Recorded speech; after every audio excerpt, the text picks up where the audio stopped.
ಸರ್ವಶಕ್ತ್ಯಾತ್ಮಕ ಶ್ರೀ ಚೌಡೇಶ್ವರಿ ಅಮ್ಮನಿಗೆ ವರಮಹಾಲಕ್ಷ್ಮಿ ಅಲಂಕಾರ. ದೇವನಹಳ್ಳಿ ಪಟ್ಟಣದ ತಾಲೂಕು ಕಚೇರಿ ಬಳಿ ಇರುವ ಸರ್ವಶಕ್ತ್ಯಾತ್ಮಕ ಚೌಡೇಶ್ವರಿ ಅಮ್ಮನವರ ದೇಗುಲದಲ್ಲಿ ಪ್ರತಿ ವರ್ಷದಂತೆ ಈ ವರ್ಷವೂ ವರಮಹಾಲಕ್ಷ್ಮಿ ಹಬ್ಬದ ದಿನದಂದು ತಾಯಿ ಚೌಡೇಶ್ವರಿ ಅಮ್ಮನವರಿಗೆ ವರಮಹಾಲಕ್ಷ್ಮಿ ಅಲಂಕಾರ ಮಾಡಲಾಗಿತ್ತು. ಹಾಗೆ ತೊಗಟವೀರ ಸಮುದಾಯದ ವತಿಯಿಂದ ಹಲಗು ಸೇವೆಯನ್ನ ಅರ್ಪಿಸಿದ್ರು. ಇದೇ ವೇಳೆ ಅಮ್ಮನವರಿಗೆ ವಿಶೇಷ ಅಲಂಕಾರ ಮಾಡಿ ವರಮಹಾಲಕ್ಷ್ಮಿ ಪೂಜೆ ಹಾಗೂ ಪಾನಕ, ಹೆಸರು ಬೇಳೆ ಮತ್ತು ಡ್ರೈ ಫ್ರೂಟ್ಸ್ ರಸಾಯನದ ಪ್ರಸಾದ ವಿನಿಯೋಗ ಮಾಡಿದ್ರು.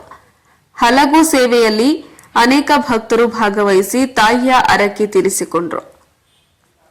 ವರದಿ ಯಲಿಯೂರು ರಾಧಾಕೃಷ್ಣ, ಪ್ರಜಾಪವರ್, ದೇವನಹಳ್ಳಿ.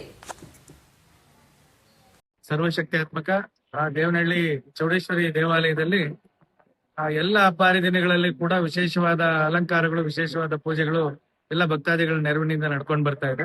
ಆದ್ರೆ ಈ ವರಮಹಾಲಕ್ಷ್ಮಿ ಹಬ್ಬ ಅಂತಕ್ಕಂಥದ್ದು ನಮ್ಮ ನೇಕಾರ ಕುಲಬಾಂಧವರಿಂದ ಒಂದು ತಲತಲಾಂತರಗಳಿಂದ ನಮ್ಮ ತಾತ ಹಾಗೆ ಎಲ್ಲರೂ ಕೂಡ 106 ವರ್ಷಗಳಿಂದ ಒಂದು ದೇವಿಗೆ ಅವರ ಒಂದು ದಿನದ ಸೇವೆಯನ್ನ ಸಮರ್ಪಣೆ ಮಾಡೋದ್ರ ಮೂಲಕ, ಹಲಗು ಸೇವೆ ಅಂದ್ರೆ ಕತ್ತಿಯಲ್ಲಿ ಸೇವೆ ಮಾಡುವುದರ ಮೂಲಕ ಅಮ್ಮನವ್ರಿಗೆ ಸೇವೆಯನ್ನು ಮಾಡಿಕೊಂಡು ಹಿಂದಿನ ಕಾಲ ಬರ್ತಾ ಇದ್ದಾರೆ. ಅದೇ ರೀತಿ ನಮ್ಮ ಚೌಡೇಶ್ವರಿ ದೇವಸ್ಥಾನ ಆದ್ಮೇಲೆ ಎಲ್ಲರೂ ಒಟ್ಟಿಗೆ ಸೇರಿ ಎಲ್ಲರಿಗೂ ಒಳ್ಳೇದಾಗ್ಲಿ, ಬರ್ತಕ್ಕಂಥ ಭಕ್ತಾದಿಗಳಿಗೆ ಒಳ್ಳೇದಾಗ್ಲಿ, ಜನತೆಗೆ ಒಳ್ಳೇದಾಗ್ಲಿ, ಒಳ್ಳೆ ಮಳೆ ಬೆಳೆ ಬರಲಿ, ಮತ್ತೆ ಎಲ್ಲರಿಗೂ ಒಳ್ಳೇದಾಗ್ಲಿ ಅನ್ನೋ ಒಂದು ಸೂಚನೆಯಲ್ಲಿ, ಮತ್ತೆ ಲಕ್ಷ್ಮಿ ಎಲ್ಲರಿಗೂ ಸಹ ಒಲಿಲಿ, ಎಲ್ಲರೂ ಕೂಡ ಲಕ್ಷ್ಮಿ ಸಂತೃಪ್ತಿಯಾಗಿರ್ಲಿ, ನಮ್ಮ ಮನೆಗಳಲ್ಲಿ ತಾಂಡವಾಡ್ಲಿ ಅಂತ ಹೇಳಿ ಮನಸ್ಫೂರ್ತವಾಗಿ ದೇವಿಯಲ್ಲಿ ಪ್ರಾರ್ಥನೆ ಮಾಡ್ಕೊಂಡು ಇವತ್ತು ಹಲವು ಸೇವೆಯನ್ನ ಎಲ್ಲ ಕುಲಬಾಂಧವರಿಂದ ಮಾಡಿದೀವಿ.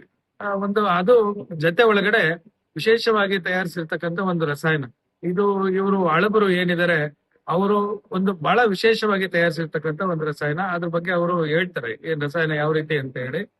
ಅದು ಕೂಡ ತಲತಲಾಂತರದಿಂದ ನಡ್ಕೊಂಡು ಬಂದಿರ್ತಕ್ಕಂಥದ್ದು. ಮತ್ತೆ ವರ್ಷಕ್ಕೆ ಒಮ್ಮೆ ಬಾರಿ ಈ ರಸಾಯನ, ಈ ಟೇಸ್ಟ್ ಕೂಡ ಬರ್ತಕ್ಕಂಥದ್ದು ವರ್ಷಕ್ಕೆ ಒಮ್ಮೆ ಬಾರಿ.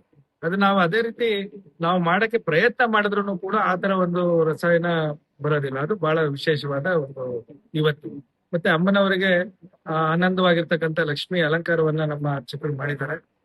106 ಸಹಸ್ರಾರು ಬೆಳಿಗ್ಗೆಯಿಂದನೂ ಕೂಡ 106 ಸಂಖ್ಯೆಯಲ್ಲಿ ಬಂದು ದೇವಿಯ ದರ್ಶನವನ್ನ ಪಡೆದಿದ್ದಾರೆ. ಮತ್ತೆ ಸಂಜೆವರೆಗೂ, ರಾತ್ರಿ 10 ಗಂಟೆವರೆಗೂ ಕೂಡ ಜನ ಬರ್ತಾ ಇರ್ತಾರೆ. ಆ ದೇವಿ ಎಲ್ಲರಿಗೂ ಒಳ್ಳೇದ್ ಮಾಡ್ಲಿ, ಆ ಲಕ್ಷ್ಮಿ ಎಲ್ಲರಿಗೂ ಒಲಿಲಿ ಅಂತ ಹೇಳಿ ದೇವಿಯಲ್ಲಿ ಪ್ರಾರ್ಥನೆ.